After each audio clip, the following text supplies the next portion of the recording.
সবাই বাইরে কথাগুলো শুনে যাবেন। বিদেশ আসার আগে অনেক স্বপ্ন থাকে, বিদেশ আমু, ইডা করুম উইডা করুম, অনেক স্বপ্ন থাকে।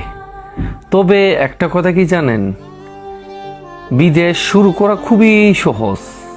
জানেন, বিদেশ আসার আগে প্রথম মনের ভিতরে খুব চুলকানি, বিদেশ আমু বিদেশ আমু, আয়া পড়লাম বিদেশ। আসার পরে আপনি যদি একজন প্রবাসী হয়ে থাকেন, আপনি যদি 10 বছর 15 বছর বিদেশ করেন, 20 বছর বিদেশ করেন, দেখেন কতটুক পর্যন্ত আপনি বিদেশ করে কি করলেন, তার উপরে কি কি প্রেশারগুলো পড়ে। প্রথম 6 মাস পর্যন্ত কাজ কাম সেটিং একটা শব্দ যে আছে এটা লাগে, 6 মাস লাগে। তারপরে 6 মাস পরের থেকে সংসারের প্রতি একবারে কঠোর চাপ পড়ে থাকা, মানে কঠোর পরিশ্রমের যে কঠিন চাপটা এটা তার মাথার উপরে পড়ে।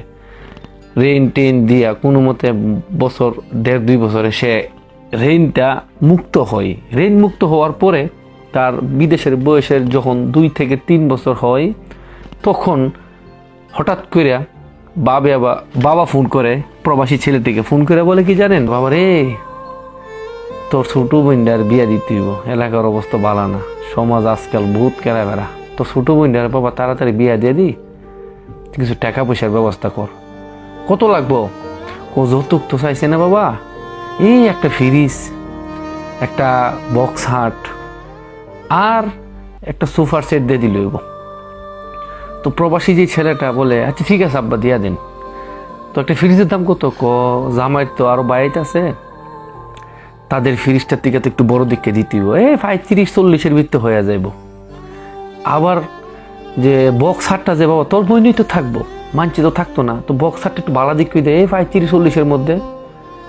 তারপরে আবার সোফার সেট সব মিলাই 1.5 লাখ টাকার গেল গা। কিন্তু আপনার ঘরের যে সামানগুলা, যৌতুক কিন্তু নিছে না, 1.5 লাখ টাকার সামান নিছে, এটা কিন্তু যৌতুকের উপরে গেছে।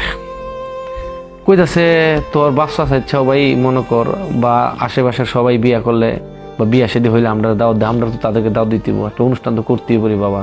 হ আব্বা করেন, কত টাকা লাগবো? ওই 50-60 হাজারের মধ্যে একটা গুড় আনলে হইব।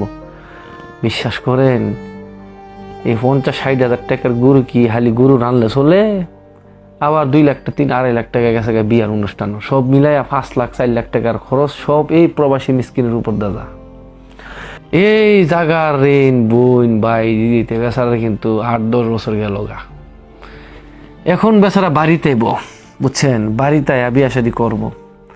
বাড়িতে যখন বিয়া শাদী করবো, তার সব কিছু খুব কষ্ট করে বিদেশ করার পরে এখন সে বলতেছে আব্বা আমি বাড়িতে আমু।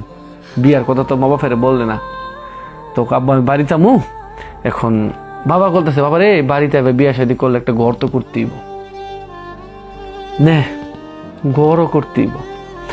তারপরে আব্বা আচ্ছা একটা ঘর করেন তৈলে, আমার কাছে কিন্তু টাকা বেশি নাই, একটা 3 সেট বিল্ডিং এ করেন। 3 সেট বিল্ডিং, 3 সেট বিল্ডিং এর যে ঘরটা, এটা হচ্ছে কি জানেন, শুধু উপরে টিন থাকবো আর নিচে সব বিল্ডিং, বেশি একটা রডের কাজ নাই। তো এখন বিল্ডিং এর কাজ ধরার জন্য মেস্তুরের ডাকাইলো। মেস্তুরের জিজ্ঞাসা করছে একটা 3 সেট বিল্ডিং কত দিতে হবো? মেস্তুর কত বড় হারামি, মেস্তুর বলতেছে মাত্র 3.5 লাখ টাকা তো ঘর কমপ্লিট। কত? মাত্র 3.5 লক্ষ টাকা। তো বাপে ছেলের বলতেছে বাবা 3.5 লাখ টাকার মধ্যে ঘরটা তো হয়ে যাব, খুব ভালো, ঠিক আছে কাজ শুরু করেন।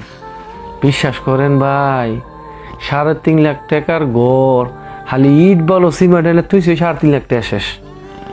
বাবা ফোন করে বাবা রে মেস্তু তুমি যা কথা কইছে কি হিসাব? ও বাবা কইস না 3.5 লাখ টাকা ঘর তো খারি করতে পারলাম না, তো অর্ধেক ঘর উঠছে, আরো 3.5 লাখ টাকা জোড়া দিয়া পুরা ঘরের কাম শেষ। বেচারার যে বিদেশের মধ্যে 12-13 বছর গেছে এটা কিন্তু খবর নাই। এই কাজগুলা কইরা বেচারার বায়াস বুঝছেন 12-13 বছর পরে বিদেশে এলো। এখন আরেকটা কষ্ট কি জানেন, বিয়ে করবো, ছেলের তো বয়স বেশি। আরে বয়স বেশি হইতো না কি বলে ভাই, এই যে এত বড় হিস্টোরি এত বড় কাজগুলা করলো, তো একটা মানুষের উপর দা গেল। হ্যাঁ এইগুলা বলার মতো কেউ নাই, বলার মতো তো আছে, শোনার জন্য কেউ নাই। তবে একটা কথা কি জানেন, আপনারা যারা ভাই আছেন তারা কখনো ভাই ভাইয়ে ভাইয়ে বউর কথা শুনে ঝগড়াঝাটি করেন না। এই যে কাহিনীগুলো বলতেছি না ভাই, খুব দুঃখের কথাগুলা। ভিডিওটা ভালো লাগলে শেয়ার করে দিবেন।